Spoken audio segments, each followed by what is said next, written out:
Parents మెచ్చిన university Sankalchand Patel university Gujarat.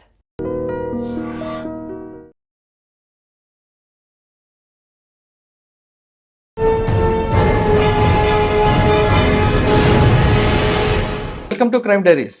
ఈ వారం మన గెస్ట్ 1995 బ్యాచ్ పోలీస్ ఆఫీసర్, పేరు SN Javed garu, DSP Secunderabad urban railways. Secunderabad railways అనగానే తెలంగాణ మొత్తం మీద వచ్చే ప్రయాణికులు చాలామంది సికింద్రాబాద్ నుంచి స్టార్ట్ అవుతుంటారు. అంతేకాకుండా అన్ని రాష్ట్రాల నుంచి ట్రైన్లు కూడా ఎక్కువగా సికింద్రాబాద్కి వస్తుంటే ఇక్కడి నుంచి వెళ్తుంటాయి. ఇక్కడ ప్రయాణికులు చాలామంది వెళ్తుంటారు, వేలల్లో వెళ్తుంటారు. అదేవిధంగా దొంగలు కూడా ఎక్కువ ఉంటారు. కానీ ఇటీవల కాలంలో సికింద్రాబాద్ రైల్వే స్టేషన్ జీఆర్పీ పోలీసులు ఒక మంచి కార్యక్రమం చేపట్టారు. అదే గంజాని విపరీతంగా పట్టుకుంటున్నారు. ఆంధ్ర నుంచి బయలుదేరిన గంజా కానీ, ఒడిశా నుంచి బయలుదేరిన గంజా కానీ మహారాష్ట్ర వెళ్ళాలంటే సికింద్రాబాద్లోనే ఎక్కువగా కనిపిస్తుంటుంది. అంటే ఒక కొనార్క్ ఎక్స్ప్రెస్ కానీ వేరే ఎక్స్ప్రెస్లు కానీ వస్తున్నప్పుడు ఇక్కడ క్యాచ్ చేయడం, కిలోల కొద్ది గంజాని పట్టుకుంటున్నారు. అంతేకాకుండా ఇటీవల చల్లపల్లి జరిగిన సంఘటన కూడా సికింద్రాబాద్ పరిధిలో రావడంతో సికింద్రాబాద్ రైల్వే పేరు ఒక్కసారి మారుమోగింది. వీళ్ళు గంజాయి పట్టుకోవడమే కాకుండా ఇటీవల కాలంలో ప్రయాణికులు ఎలాంటి బద్దలు తీసుకుంటున్నారు, ప్రయాణికులు ఎలాంటి కేర్ఫుల్గా ఉండాలనే విషయం కూడా ఒక ప్రత్యేక కార్యక్రమం చేపట్టారు సికింద్రాబాద్ జీఆర్పీ పోలీసులు. అవేంటో సార్ నేను తెలుసుకున్నాను. సార్ నమస్తే అండి. నమస్తే అండి. సికింద్రాబాద్ అనగానే ప్రయాణికులతో పాటు క్రిమినల్స్ కూడా దీని మీద ఎక్కువ ఫోకస్ ఉంటుంది. ఎందుకంటే ఎక్కువ ప్రయాణికులు ఉంటారు, ఇక్కడ దోచుకోవడానికి బాగుంటుంది అనే వేరే వేరే రాష్ట్రాలు కూడా వస్తుంటారు. గతంలో తీసుకుంటే ఇక్కడ ఫ్లైట్లో రావడం, ఇక్కడ దొంగతనం చేసి వెళ్ళిపోవడం రకాల గ్యాంగులు కూడా ఉండేవి. కానీ మీరు ఇక్కడ వచ్చిన ప్రయాణికుడు ఎలాంటి జాగ్రత్తలు తీసుకోవాలి, జర్నీ చేసినప్పుడు ఎలాంటి ప్రికాషన్ తీసుకోవాలి అనే కార్యక్రమం చేపట్టడం కాకుండా గంజాని ఎక్కువగా పట్టుకోవడంతో దీని పేరు బయటకు వచ్చింది. ఇటీవల చర్లపల్లి ఇష్యూ కూడా సూసైడ్ చేయడం, ఆ ఇష్యూ కూడా వచ్చింది. అసలు ఆ రోజు చర్లపల్లి ఏం జరిగింది, అంతేకాకుండా గంజాని పట్టుకోవడానికి సికింద్రాబాద్లో ఉన్న ఎందుకు ఎక్కువ గంజాని ఇక్కడే సికింద్రాబాద్లో దొరుకుతున్నారు, తర్వాత ప్రతి ప్రయాణికుడు క్షేమంగా ఇంటికి వెళ్ళాలంటే వాళ్ళు ఎలాంటి జాగ్రత్త తీసుకోవాలి, ఈ 3 ప్రశ్నలకు సమాధానం చెప్పే ముందు జావేద్ సార్ డిపార్ట్మెంట్లోకి వచ్చినప్పటి నుంచి చాలా కార్యక్రమాలు చేపట్టారు. Golconda, east zone, task force, ఒక్కొక్క పోలీస్ స్టేషన్లో ఒక్కొక్క మంచి మీ బెంచ్ మార్క్ చెప్పు. ఇప్పుడు బై చాయిస్ అండ్ యూనిఫామ్ వేసుకోవడం? బై చాయిస్ యూనిఫామ్ వేసుకున్నాం, ఎందుకంటే నేను లోకల్గా ఉన్నా. ఇక్కడ లోకల్ చాలా తక్కువ మంది పోలీస్ డిపార్ట్మెంట్ జాయిన్ అవుతారు. అందుకే నేను పోలీస్ డిపార్ట్మెంట్ జాయిన్ చేసిన. మా ఫాదర్ కూడా పోలీస్ ఆఫీసర్ ఉండేది. అవునా? ఫస్ట్ పోస్టింగ్ నాకు షాయినాథ్గంజ్ పోలీస్ స్టేషన్ వెస్ట్ జోన్లో ఇచ్చారు. ఆ పీరియడ్లో 96 పీరియడ్లో అది చాలా హబ్. అది జుమ్రాత్ బజార్, ధూల్పేట్, గోషామహల్, జిన్సీ చౌరాయి, అంటే అక్కడ చాలా ఈ ఐడి లిక్కర్ చాలా ఉండేది. డైలీ దానికి మేము రేట్స్ చేసేది. ఆ రౌడిజం కూడా బాగా ఉండేది ఆ పీరియడ్లో. అక్కడ బేగం బజార్లో బిజినెస్ మ్యాన్లతో పాటు అప్పుడు చాలా గట్టిగా పని చేసినాం. అక్కడ చేసి చాలా తగ్గించినాం, అది రౌడిజం తగ్గించేసినాం. చాలా కేసెస్లు చేసినాం. స్లమ్ ఏరియా అక్కడ ఎక్కువ వాళ్ళకి సోషల్ అవేర్నెస్ ప్రోగ్రామ్ పెట్టినాం. ఇట్లా ఉండదు, గవర్నమెంట్ స్కూల్స్ ఉన్నాయి, మీ పిల్లలు చదివించేయండి, ఈ బిజినెస్ మారండి, వేరే బిజినెస్ చేయండి అని చాలా చేసినాం. తర్వాత Rain Bazar police station south జోన్లో పోస్టింగ్ అయింది. షాయినాథ్గంజ్లో ఉన్నప్పుడు గుడంబ ఎక్కువ ఉండేది. అదేవిధంగా జుమేతారాత్ బజార్ నైట్ టైం అయితే ఎక్కువ దొంగతనం జరిగిన మెటీరియల్ అంతా వచ్చేది. వాటి మీద ఫోకస్ ఎలా ఉండేది? అంటే జనరల్గా ఆ పీరియడ్లో ఈ సెల్ ఫోన్ అట్లాంటివి ఉండలేదు. జనరల్గా ఎట్లా ఉండేది అంటే జుమెరాత్ అంటే థర్స్డే, అంటే వెడ్నెస్డే నైట్ ఏదైనా అఫెన్స్ అయితే అప్పుడు ఎట్లా ఉండేది అంటే థర్స్డే కంపల్సరీగా 90%గా ఈ జుమెరాత్ బజార్లో తీసుకువచ్చి అమ్ముతారు. ఈవెన్ ఇంట్లో దొంగతనాలు అయ్యే బట్టలు కూడా, కొత్త కొత్త చీరలు ఉంటాయి, సిల్క్ శారీస్, ఈ కాంచీవరం అట్లా, ఈ సైకిల్స్ ఉండేది. అప్పుడు స్టార్టింగ్ కంప్యూటర్స్ అయ్యింది. ఆ కంప్యూటర్ మానిటర్స్, డెస్క్టాప్, మన బైక్స్ ముక్కలు చేసి టైర్లు అట్లా అమ్మేది. అయితే మేము సడన్గా ఇట్లా అఫెన్సెస్ అయితే మాకు కంట్రోల్ నుంచి వస్తుంది. అది అట్లా కేసెస్ అయినాయంటే ఆ క్రైమ్ పార్టీస్, మా police station crime party, CCS నుంచి, వేరే పిఎస్ నుంచి వాళ్ళు వచ్చి చెక్ చేసేది. ఆల్మోస్ట్ 60 to 70% దొరికేది మాకు అప్పుడు. అవునా? Every Thursday. ఒక ఇంపార్టెంట్ ఒకటి ఏంటంటే, మా తెలిసిన వాళ్ళు ఉంటారు, మా కొలీగే అప్పుడు మా ఆంధ్రాలో ఉంటారు, ఎస్ఐ. ఆయన ఒక చెప్పిండు, అప్పుడు సుజుకి కొత్తగా వచ్చింది బండి, ఇన్ సుజుకి అని. ఆయన అన్నాను ఫోన్ చేసి, అన్న ఇట్లా, అప్పుడు సెల్ ఫోన్ కూడా లేదు, ల్యాండ్లైన్లోనే మాట్లాడాలి. అయితే ఆయన నైట్ డ్యూటీ ఉండేది నాకు అప్పుడు వెడ్నెస్డే. అయితే ఆయన ఫోన్ చేసిండు, ఇట్లా అట్లా బైక్ దొంగతనం అయింది, ఇన్ సుజుకి అంటే. సరే కలర్ అది చెప్పు అని చెప్పినాం. అయితే ఎంజే బ్రిడ్జ్ నుంచి పురాణపుల్ వరకే ఉంటుంది జుమ్రాత్ బజార్. ఎంజే బ్రిడ్జ్ హ్యాండిల్ దొరికింది, మొత్తం పార్ట్స్ పురాణపుల్ వరకే మాకు అన్ని బైక్ మొత్తం రీఅసెంబుల్ అయింది. అయితే అట్లాంటి చాలా కేసెస్ ఉన్నాయి, ఈ బట్టలు దొంగతనాలు అది ఇది. అప్పుడు చాలా క్రైమ్ బాగా ఉండేది. సార్ అక్కడ షూ కూడా దొరుకుతాయి కదా, దొంగతనం జరిగిన షూ. ఈ టెంపుల్స్ దగ్గర, మస్జిద్ దగ్గర కొత్త షూస్ దొంగతనాలు చేసి వాళ్ళు అది కూడా తీసుకువస్తారు.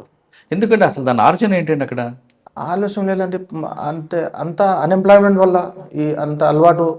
ఇప్పుడు పిల్లలకి డ్రగ్స్ అలవాటు ఉంది, ఆ కాలంలో వాళ్ళకి గుడంబ, కళ్ళు, ఈ ఆల్కహాల్ అలవాటు ఉండేది, గాంజా కూడా ఉండేది. దాని గురించి వాళ్ళు ఈ దొంగతనాలు చేసేది. దొంగతనం చేయడం కరెక్టే, ఆ జుమేరాత్ బజార్కే తీసుకొచ్చి అమ్మడం ఎందుకు అని. అంటే ఆ జుమ్రాత్ బజార్ అని ఇప్పుడు కూడా చాలా ఫేమస్. అక్కడ అన్ని వస్తువులు దొరుకుతాయి, పాత వస్తువులు దొరుకుతాయి. ఈ దొంగతనం చేసిన అక్కడనే తీసుకొచ్చి ఇస్తారు. 100 రూపాయలు వస్తువుని 10 రూపాయలకి అమ్మేస్తారు. కానీ పోలీసులు పట్టుకుంటారని తెలిసి కూడా ఎందుకు వస్తారండి అక్కడికి? పోలీసులు పట్టుకుంటారంటే కూడా వాళ్ళకి ఎట్లా ఉంటుంది అంటే ఇది తెలుస్తుందా అని ఉంటుంది. అది అంత జనంలో అది పోలీస్ కూడా మనకు కేసు ఉంటే మనకు ఇమీడియట్ రిపోర్ట్ అయితేనే వస్తాం కదా. ఇమీడియట్ రిపోర్ట్ కాకపోతే అది జుమరాత్ అయిపోతుంది, థర్స్డే అయిపోతే ఫినిష్, మళ్ళీ నెక్స్ట్ వీక్ అట్లా అట్లా సిటీలో ఎక్కడ దొంగతనం జరిగినా మెటీరియల్ దొరుకుతుంది. ఆల్మోస్ట్ వెడ్నెస్డే నైట్లో ఏదైనా జరిగింది జుమరాత్ బజార్లో దొరికింది. అప్పుడు ఉంది అన్ని వస్తువులు, హౌస్ హోల్డ్ ఆర్టికల్స్ అంతా. అచ్చా సార్, తర్వాత అక్కడి నుంచి ఎక్కడికి వచ్చారు? అక్కడ నుంచి నేను రెయిన్ బజార్ సౌత్ జోన్లో చేసిన.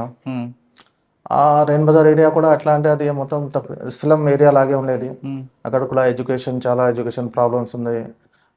అంతా పిల్లలు కూడా డ్రాప్ అవుట్స్ ఉంటారు, లేడీస్ అంతా వర్క్ చేసేది. అక్కడ కూడా చాలా స్లమ్ ఏరియా ఉండేది. కొన్ని రోజులు చేసినాం, ఒక 1 year చేసినాం. ఆ తర్వాత ఒక స్పెషల్ టాస్క్ ఫోర్స్ ఫామ్ చేశారు అప్పుడు ఎస్ఓసి అని ఎస్బీలో. అప్పుడు శ్రీధర్ సార్ ఉంటారు ఇన్ఛార్జ్, ఇన్స్పెక్టర్ శివరామకృష్ణ సార్, అట్లా మేము ఎస్ఐగా అప్పుడు పని చేసినాం.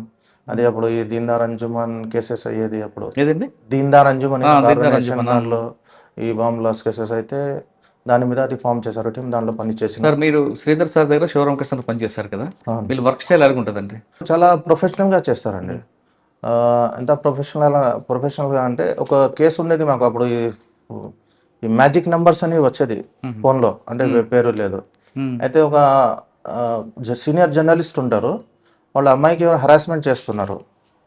అయితే వాళ్ళు అన్ని తిరిగి టాస్క్ ఫోర్స్లో అక్కడ తిరిగి మళ్ళీ మా దగ్గర వచ్చారు. మాకు అప్పుడు జయరామ్ రెడ్డి సార్ ఉంటారు జాయింట్ సిపి గారు మాకు ఇచ్చారు, చూడు ఇట్లా ఉంది, ఇది 1 month నుంచి ట్రై చేస్తున్నాం, అది కాలేదు అంటే అప్పుడు శ్రీధర్ సాబ్ అన్నారు, పిలిచి శ్రీరామ్ సార్ ఇట్లా ఉంది, మనం చేయగలరంటే చేద్దాం సార్ అని. అది కాల్ డీటెయిల్స్ అప్పుడు తీసేసి వాళ్ళకి ఐడెంటిఫై చేసి పట్టుకొని తీసుకొచ్చినామండి. చాలా మంచి కేసు. అప్పుడు సిపి సార్ బాగా రివార్డ్ కూడా ఇచ్చారు మాకు, శ్రీధర్ సార్కి అందరికి రివార్డ్ కూడా ఇచ్చారు. సార్ అప్పుడు దీన్దార్ అంజుమన్ అనేది కొంచెం యాక్టివ్గా ఉండేది. December 6 వచ్చిందంటే అక్కడ ర్యాలీ ఖచ్చితంగా జరిగింది. కాదు, ఇది వేరే ఉంది. అది వేరే దరస్గా జిహాద్ షహాదత్ అని ఉంటుంది, అది వేరే. అది వాళ్ళు ర్యాలీ తీసేది అది వేరే, ఇది వేరే. ఇది వీళ్ళేమో ఏంటంటే అప్పుడు అంటే వీళ్ళు అప్పుడు కొంచెం వాళ్ళ పిల్లలు అంటే అంజుమన్ వాళ్ళ కొంత పిల్లల్ని కొంచెం పర్వర్టెడ్ మైండ్గా చేసి వాళ్ళు ఏం చేశారంటే అప్పుడు మన ఇండియాలో కొంచెం కమ్యూనల్గా బాగా ఉండేది, ఆర్ఎస్ఎస్ మీద బ్యాన్ చేయని. అయితే వీళ్ళు చర్చెస్లో బాంబు పెట్టారు అప్పుడు.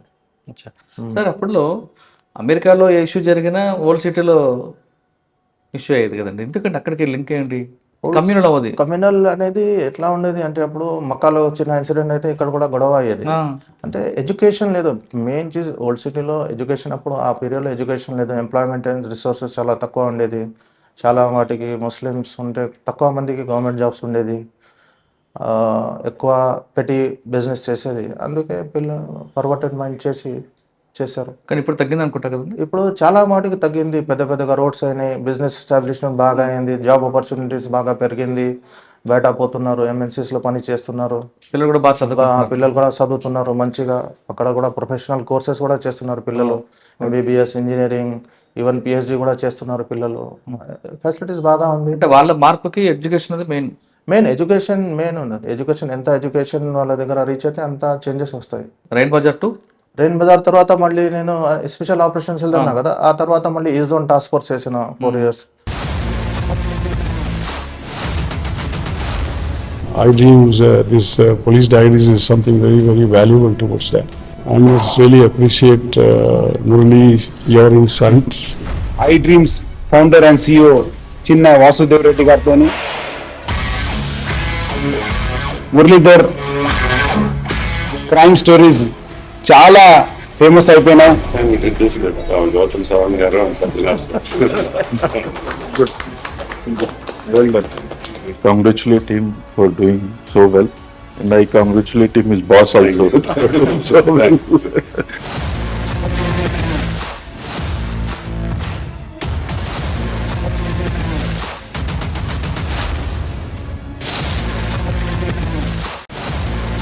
Thank you.